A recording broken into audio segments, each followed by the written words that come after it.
Vous êtes les bienvenus dans ce journal dont voici le sommaire. Inauguration officielle ce matin de la station d'atterrissement du câble sous-marin de fibre optique par le chef de l'État. Les accords de l'Internet seront servis avec le très haut débit de la connexion.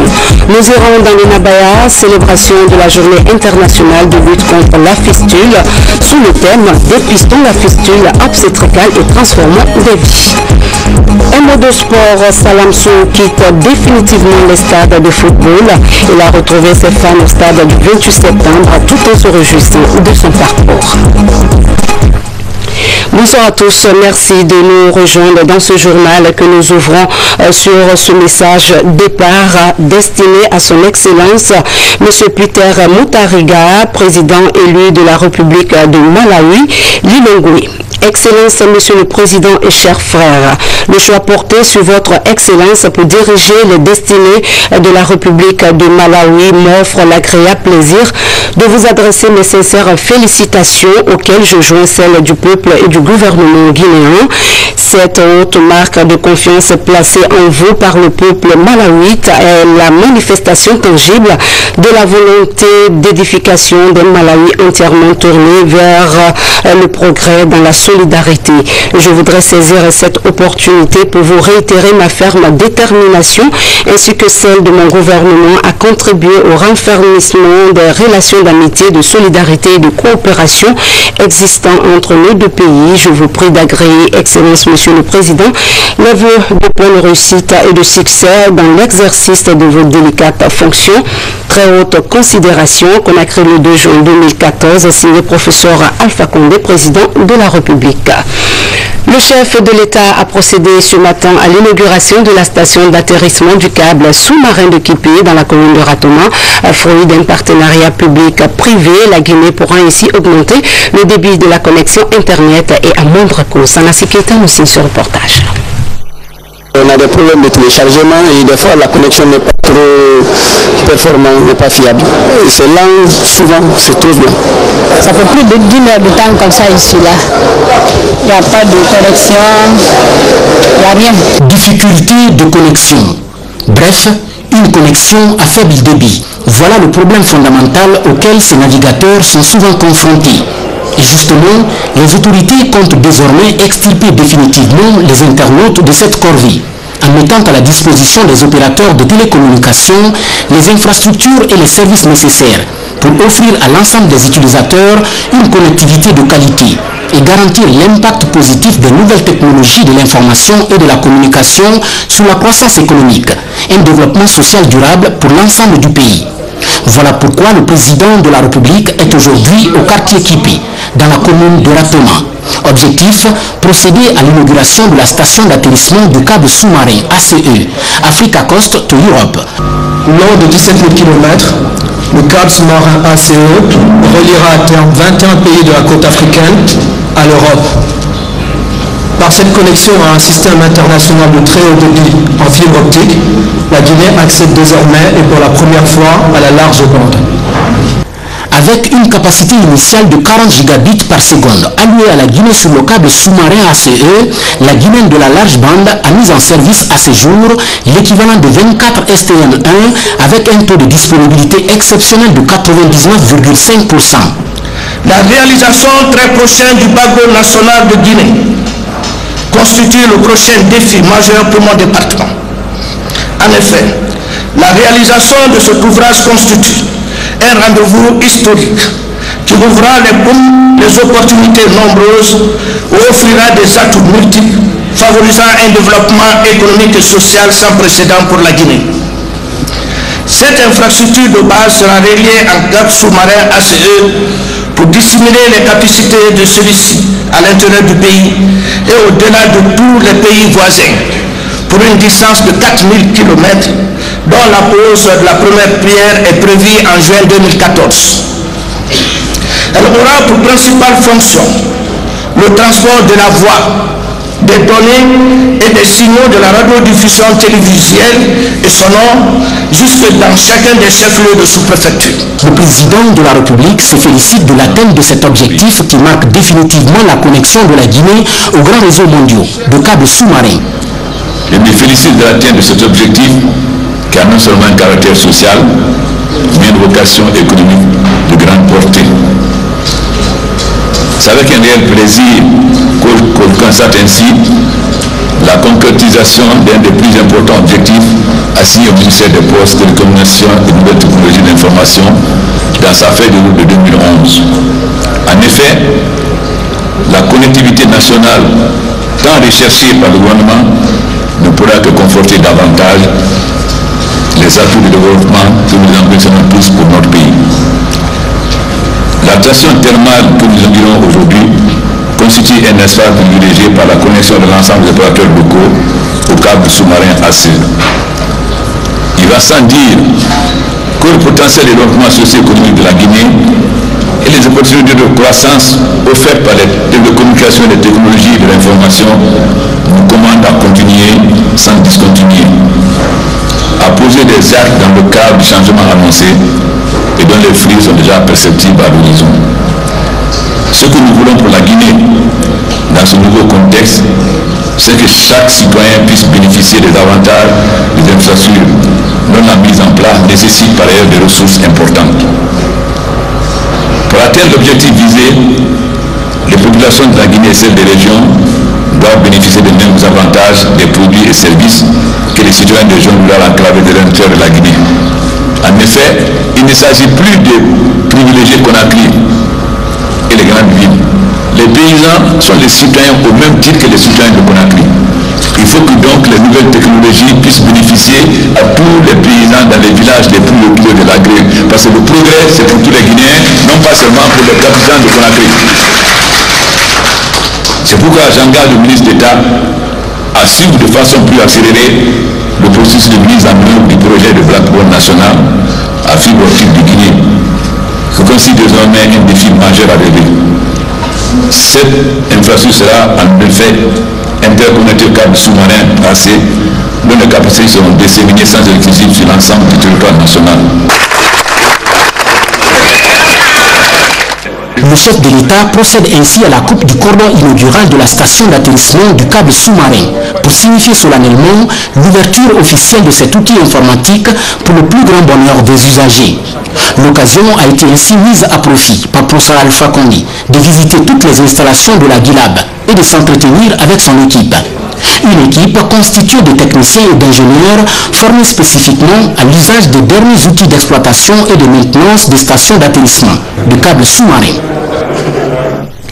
Avec la mise en opération du câble sous-marin, les populations de Conakry et les chefs d'entreprise félicitent le gouvernement. Pour eux, l'initiative vise à relier la Guinée au reste du monde en un rien de temps. Abdelaziz Baldé, reportage. Ce n'est plus un rêve. La Guinée accède désormais au réseau international de très haut débit. Avec l'inauguration des réseaux de la fibre optique par le président de la République, la mauvaise connexion ne sera plus qu'un lointain souvenir. Depuis l'arrivée du câble sous-marin, Orange est connecté au câble sous-marin. Donc on a fait profiter cette large bande à nos populations en lançant la 3G, de nouveaux services à moindre coût. Donc on est en train de réfléchir sur, avec l'autorité de régulation, comment avancer, donc fournir cette grande capacité, la quatrième génération aux populations guinéennes. Je pense que c'est notre calvaire qui s'en va. Et je pense que c'est une bonne initiative. La Guinée aujourd'hui va rentrer aussi dans l'élan des pays développés dans le cadre de la connexion internationale. Moi je pense que c'est une bonne initiative.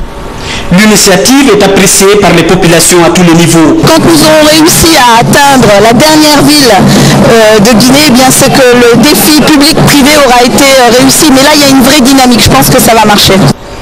Depuis le démarrage des installations de la fibre optique en mars 2013, la Guinéenne de la large bande GULAB a permis aux principaux opérateurs de télécommunications de bénéficier d'une meilleure qualité de service à des coûts abordables.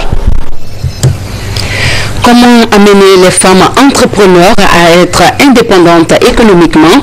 La question a intéressé la caisse d'épargne Yité Mali qui a appuyé financièrement ces femmes à hauteur de 500 millions de francs guinéens. Ceci fait l'objet d'une rencontre de concertation entre ces femmes en vue de mettre en place un plan d'action. Compte rendu, Seko Fernando. Les membres du programme d'entrepreneuriat des femmes africaines de Guinée, AWEP, sont en concertation. Elles viennent de bénéficier d'un appui financier d'un montant de 500 millions de francs guinéens de la Caisse d'épargne Mali.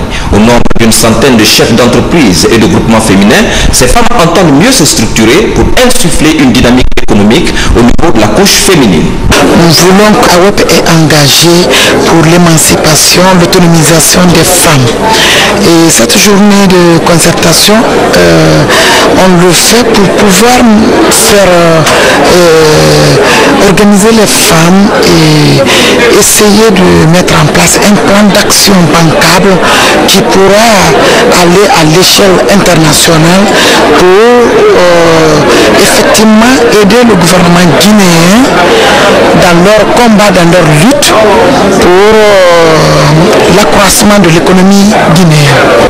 Soutenues par le gouvernement avec un appui technique de l'ambassade des États-Unis, ces femmes pourront exporter leurs produits au pays de l'oncle Sam à travers l'African Growth and Opportunity Act, AGOA, dont la Guinée est membre. Nous sommes là pour accompagner ces femmes en tant que premier responsable du département du commerce. Et c'est pourquoi nous avons mis un dispositif d'appui à travers des consultants au niveau de ces femmes pour les appuyer, pour faire en sorte que leur action soit visible au niveau de toutes les femmes de la Guinée. L'AGOA contribue fortement à l'accroissement des échanges commerciaux entre les États-Unis et 37 pays subsahariens. Ces échanges concernent les secteurs du textile, de l'agriculture et de l'artisanat. Environ 6400 produits guinéens peuvent entrer aux États-Unis exonérés de toute taxe douanière par le biais de l'AGOA. Et puis l'avant-projet de loi anti-corruption en cours de validation à Conakry. C'est une initiative de l'Agence nationale de lutte contre la corruption et la bonne gouvernance. La démarche est appuyée par OSIWA et le PNUD. Tcherno Ousmane Diallo. La Guinée s'est engagée depuis quelques années à renforcer sa lutte contre la corruption. Cette volonté politique a été matérialisée par les autorités guinéennes en mettant en place des structures comme l'Agence nationale de lutte contre la corruption et de bonne gouvernance. Pour atteindre son but, l'agence entreprend la validation de l'avant-projet de loi anticorruption. Nous avons notre outil aujourd'hui pour réduire ce qu'on appelle l'opacité, le détournement, le vol, la concussion, voire même la gabégie, ce qui a caractérisé la gestion de notre pays plus d'une décennie. Notre instrument est né, il vous appartient aujourd'hui pour que nous puissions nous en servir pour booster le développement de notre pays enfin. La lutte contre la corruption et la promotion de la bonne gouvernance sont indispensables au développement durable du pays, car elles garantissent systématiquement l'état de droit à travers l'application correcte de la loi. L'Agence nationale de lutte contre la corruption est soutenue dans cette démarche par ses partenaires comme OSIWA et le PNUD qui rassurent que la lutte contre la corruption doit être un combat de tous. La corruption demeure un phénomène endémique qui touche de nombreux pays en développement, notamment l'Afrique. Elle devient de plus en plus un fait universel dont l'impact est d'autant plus destructeur et se traduit politiquement et économiquement par une perversion de la libre concurrence en appauvrissant les pauvres et les pays. Cet avant-projet de loi anticorruption, une fois validé et promulgué, permettra de prendre des mesures draconiennes contre le phénomène de corruption qui freine aujourd'hui l'élan de développement des pays africains. Le 23 mai est instituée Journée internationale contre les fistules obstétricales. En Guinée, l'événement a été célébré à Cancan. La fistule obstétricale peut être prévenue et même guérie dans la plupart des cas. Occasion pour le ministère de la Santé et ses partenaires d'attirer l'attention des décideurs sur l'ampleur de la maladie dans notre pays. Sori de Guerra. La cité de Nabaya est confrontée à la problématique de la prise en charge de la fistule obstétricale. Affectant généralement les couches défavorisées, elle est souvent appelée maladie de la honte et de la stigmatisation sociale. La Guinée célèbre ainsi la journée internationale de lutte contre la fistule sur fond de plaidoyer et de mobilisation des efforts pour une meilleure prévention de la maladie, sa prise en charge correcte ainsi que la réinsertion socio-économique des victimes. Nous sommes très fiers pour l'appui que nous avons pu apporter au gouvernement de la Guinée. Il y a d'autres partenaires qui ont apporté également un appui par rapport à la prise en charge en fait de la fistule obstétricale en Guinée, mais dans la région administrative de Kankan, l'UNFPA a été le seul partenaire. Pour réduire l'ampleur de la fistule obstétricale, le gouvernement guinéen et ses partenaires ont créé 4 centres de traitement dans les régions naturelles du pays. Depuis son lancement en 2009, le centre régional de Kankan a reçu environ 500 femmes et filles avec un taux de guérison estimé à 80%.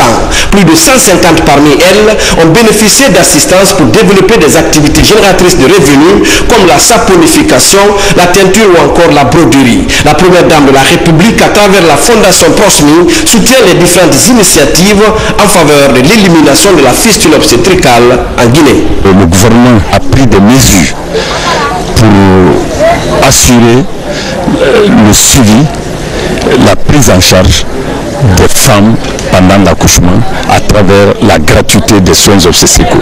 À côté de la gratuité, on est en train de travailler pour renforcer la capacité des agents de santé dans la prise en charge des femmes lors de la grossesse et de l'accouchement. Au nombre de multiples causes de la fistule, on retient toutes les formes de violence basées sur le genre, notamment les mariages précoces. Le phénomène touche 41 pays au monde, dont 30 en Afrique.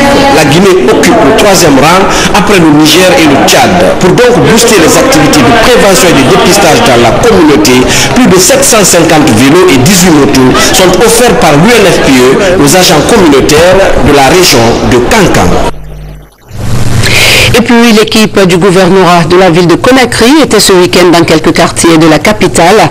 Des immondices ont été débarrassés le long de la plage de Taouia et dans d'autres quartiers. L'objectif est de créer un environnement sain afin d'éviter les maladies hydriques pendant la saison pluvieuse. Moussa Bangoura nous fait le point. En ce début de grande pluie, l'équipe du gouvernorat s'est rendue à la plage de la GT à Taouia, où les femmes, en collaboration avec leur chef de quartier, ont assaini les lieux. Même son de cloche au marché Avaria. Ici, les jeunes et les femmes vendeuses se sont réunis pour débarrasser le marché des immondices. Nous n'avons pas attendu les moyens, nous avons dévancé les moyens. Et si monsieur le gouverneur est dans nos murs aujourd'hui, c'est pourquoi, n'est-ce pas, l'exprimer nos besoins en matériel et en équipement pour que notre quartier soit débarrassé des ordures que nous avons déjà regroupées, les tas qui sont là sur les deux plages de Taouia, à savoir la plage de Balabou et la plage de Robanet. C'est pas la première fois, on a déjà fait ça, une première fois. On a fait le curage des fossés que vous voyez là, pour la première fois à Madina. Donc si on voit maintenant un autre gouverneur qui vient, ça a l'idée de changer sur le plan de l'assainissement, on est tout à fait disposé à l'accompagner dans ce sens. Au bloc des professeurs dans la commune de Dixine, la montagne d'ordures qui s'y trouvait a disparu. Environ, on a sorti ici pas mal de 15 000 mètres cubes des ordures. Donc on a effacé complètement et puis il faut sensibiliser les voisins maintenant pour gérer leur façon de faire les ordures. Je profite de l'occasion pour remercier sincèrement l'entreprise Simaco. Malgré qu'on ait déboursé des moyens, mais si on avait calculé les moyens à donner, c'était doublement supérieur. On a fait des centaines de millions de francs ici pour dégager ça. Mais ils sont sacrifiés en rabaissant notre intervention pour donner les résultats là. Ce marathon a permis à Soliba Sorel Camara de s'assurer de l'état de ramassage des pneus usés stockés dans la cour du SPTD, mais aussi de découvrir le dépotoir de Tombo. Ces dispositions ont été prises pour dégager les ordures au dépôt central des hydrocarbures. Dans le même chapitre, cette brève en image, des efforts dans l'assainissement de la ville de Conakry sont enregistrés, mais dans les quartiers, le problème de la gestion des dépôts d'ordures se pose. Ici, en image, au quartier Petit Simbaya, les populations riveraines se plaignent de l'enlèvement tardif des déchets. La situation embarrasse ceux qui viennent verser les ordures dans ces lieux. Tout autre chose, Eladj Djeriba Diaby prône la paix et la réconciliation nationale à travers un FIDAO organisé à la mémoire des Almami du Fouta. Une campagne d'information et de sensibilisation est ouverte. Ainsi, l'ambassadeur de la paix appelle le peuple de Guinée à jouer la carte du pardon. Cheikh Sanossi, 5 ans, reportage. Le Fouta se reconnaissait en cette rencontre religieuse dominée par la lecture du Saint-Coran. Les deux communautés Diakanké et Paul, qui ont toujours vécu ensemble, ont de nouveau renforcé leur lien pacifique. Initiée par Elhaj Yeriba Gabi, ambassadeur de la paix, la rencontre a été une aubaine pour l'ensemble de la notabilité de Fouta de rendre hommage à Elhaj Abdraman Ba, le père de l'actuel imam Ratib de Labé, et de tous les autres depuis le fondateur de la cité, Alpha Omadou Sello Diallo, connu sous le nom de Karamoko Alpha Molabé. Je souhaitais venir rencontrer mes parents de Fouta pour que ensemble nous puissions se donner la main pour bâtir notre nation, la Guinée. La paix n'est pas un simple mot, mais un comportement de tout patriote pour rapprocher les fils du pays. Aucune nation n'est née grande de façon spontanée. Elle le devient progressivement, à condition que ses fils et ses filles acceptent de vivre dans la paix. Nous sommes très contents. Si Elhaj Yeriba Diaby, pour lui, il dit qu'il va venir pour réunir les musulmans, pour faire la bénédiction pour Elhaj Thierno Abdraman Ba, nous on remercie le bon Dieu et on prie tous les Guinéens d'être soudés. Nous sommes tous des croyants. Moi, je profite de l'occasion d'appeler tous les Guinéens à la paix, à l'unité nationale, surtout à la solidarité. Plusieurs bœufs ont été offerts en sacrifice aux différentes composantes de la ville par l'initiateur, qui a aussi offert aux responsables de cette fondation, Kenon Ali Boubandia, ce Coran. La visite de ce mausolée où reposent presque tous les Almamiers de Fouta et la grande période de vendredi ont clôturé ce fidao ici à Labé, la ville de Karamoko Alpha Labé. À la même page, l'association des jeunes pour la gestion des conflits et la lutte contre les violences œuvre pour le renforcement de l'unité nationale. Elle vient d'organiser une conférence débat sur la diversité ethnique en Guinée. Le but affiché est de réunir les filles et fils de notre pays pour une Guinée qui gagne. Ça à Maratono, Francis Collier. Réconcilier toutes les communautés pour une paix durable, tel est le défi que se propose de relever l'Association des jeunes pour la gestion des conflits et la lutte contre les violences. Un objectif à atteindre à travers le dialogue et les sensibilisations. Cette conférence débat sur la diversité ethnique, un instrument de développement, est la première action de l'association. L'ONG a jugé nécessaire d'organiser une conférence débat sur le thème « La diversité ethnique voulait être un facteur de division, mais plutôt c'est un facteur c'est un atout pour le développement de la Guinée ». Pour le conférencier, la démultiplication des actions individuelles et collectives permettra de maintenir une paix durable. Seule l'unité nationale est un progrès pour notre pays. Pour cela, il faut impliquer les autorités religieuses, y compris tous les appareils idéologiques d'État. En plus, les autorités politiques et toutes personnes de ressources évoluant dans le cadre de la sensibilisation. Étudiants et autorités saluent la démarche. Ils se disent prêts à œuvrer pour le renforcement du tissu social. À partir d'aujourd'hui, j'ai compris que nous sommes de la même famille. Alors il faudra qu'on se donne la main pour développer notre pays et notre avenir. Je veux partager avec ces jeunes ce message du président de la République, cet appel à l'unité nationale, à la construction de la nation et les faire comprendre que la Guinée de demain sera ce que nous voulons que la Guinée soit. Et sera une Guinée forte avec une jeunesse très forte, une jeunesse intellectuelle et une jeunesse pensante qui tire la Guinée vers le devant.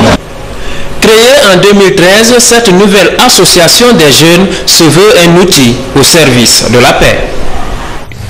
Le groupe MTN Areba vient de procéder au lancement des activités de Yéleker 2014 à l'université Gamal Abdel Nasser de Conakry. MTN accompagne ainsi les autorités à faire de l'éducation pour tous une réalité. 5 cyber seront installés dans des établissements secondaires et professionnels pendant 21 jours. Ce n'est pas tout. Des bibliothèques mobiles et la prise en charge des enfants en situation difficile sont aussi au programme de Yéleker. Reportage Moussa Komara, commentaire Mamadou Alpha Bandé. l'éducation est l'arme la plus puissante pour changer le monde. Cette phrase de Nelson Mandela inspire MTN Areba Guinée. Pendant 21 jours, le groupe va mettre à la disposition des élèves, étudiants et encadreurs des bibliothèques mobiles numérisées, des cyber et de Yellowcan en vue de faciliter la recherche scientifique pour les étudiants de l'université de Sonfonia et Gamal Abdel Nasser. Nous allons conclure un partenariat avec les universités guinéennes et plusieurs autres membres qui nous permettront effectivement de collaborer un peu plus dans le sens d'apporter un meilleur devenir pour l'éducation. Ce qui nous intéresse, c'est d'accompagner le gouvernement à développer l'éducation et à accompagner la jeunesse en Guinée. Et Areba joue parfaitement son rôle en Guinée. Tous les ans, c'est des milliards et des milliards que Areba injecte dans l'éducation. Merci au nom du gouvernement. Dans le même ordre d'idée, 130 enfants défavorisés des orphelinats Robert Sarah de l'association d'aide à l'enfance déshéritée et les petits mendiants de la cité de solidarité seront pris en charge par MTN et ses partenaires. Ça fait 2 ans que nous sommes en partenariat avec MTN dans ce programme et nous voyons une évolution dans l'organisation et également une variété dans les thématiques. Ce cas particulier est un exemple patent où nous voyons les ministères qui sont engagés, nous voyons des sociétés privées qui sont dans diverses activités et nous, ONG internationale, pour tous travailler dans le respect des droits des enfants. Depuis 3 ans, MTN Areba s'est engagé à travers ce programme Yellow Care à accompagner les autorités qui caressent l'espoir de faire de l'éducation pour tous une réalité. Pour votre information, le ministère des Sports a reçu ce matin les présidents des fédérations nationales au stade de l'unité de Nongo pour le lancement officiel de l'atelier de planification des actions prioritaires 2014-2015 et la validation du contrat avec les fédérations sportives. La cérémonie était présidée par le ministre de la Coopération internationale, Dr Koutoubou Sano, représentant le Premier ministre chef du gouvernement en présence de l'ambassadeur du Japon, de l'Afrique du Sud et la représentante du système des Nations Unies. Et notre mot de sport avant de nous quitter, le célèbre numéro 3 du Sili national de Guinée, c'est 3 dernières décennies a définitivement raccroché le crampon. Il s'agit bien de Salam Sow. Son jubilé a réuni ses fans au stade du 28 septembre de Conakry. Retour sur un moment plein d'émotions dans une vie de footballeur avec Alia Kamara. Le dernier match du Golden Boy pour qui ce team à la victoire du Sili a souvent été entonné. Abdul Salam Sow, qui a raccroché les magrets depuis longtemps, a voulu s'offrir une dernière sortie sur le stade du 28 septembre avant d'embrasser une nouvelle carrière, le début d'une autre aventure, toujours dans le football. J'ai créé ce moment de ma vie, mais franchement, je remercie tout le public qui a fait le déplacement et je remercie toute ma famille, ils sont là-bas tout en haut, ils m'ont soutenu dans les moments difficiles et ils ne m'ont jamais lâché et je leur dis merci et merci. Je vais tourner vers ma carrière d'entraîneur et je ferai tout mon possible d'apporter un plus aux plus jeunes parce que des jeunes footballeurs, on en a dans ce pays et je me battrai à côté d'eux. Considéré comme un des plus importants joueurs du football moderne de Guinée, Salam Sow incarne une génération de joueurs doués, mais dont le talent n'a pas été forcément bien récompensé, faute d'encadrement. Je pense que Salam, s'il était bien managé, je parle sur le plan footballistique, il pourrait faire une grande carrière. S'il avait rencontré de bonnes personnes qui avaient un plan de carrière pour lui, parce que tout le monde sait que Salam était techniquement au-dessus de la moyenne. Je dirais Salam a été un grand joueur pour la Guinée, surtout pour le football africain. Celui qui était surnommé l'essuie-glace du Sili de Guinée joue ainsi son incroyable jubilé. Salam se dit prêt à partager son expérience du football avec les jeunes. Ainsi s'achève cette édition. Merci à vous de l'avoir suivi. Excellente suite de programmes en compagnie des programmes de la télévision nationale. Bonsoir.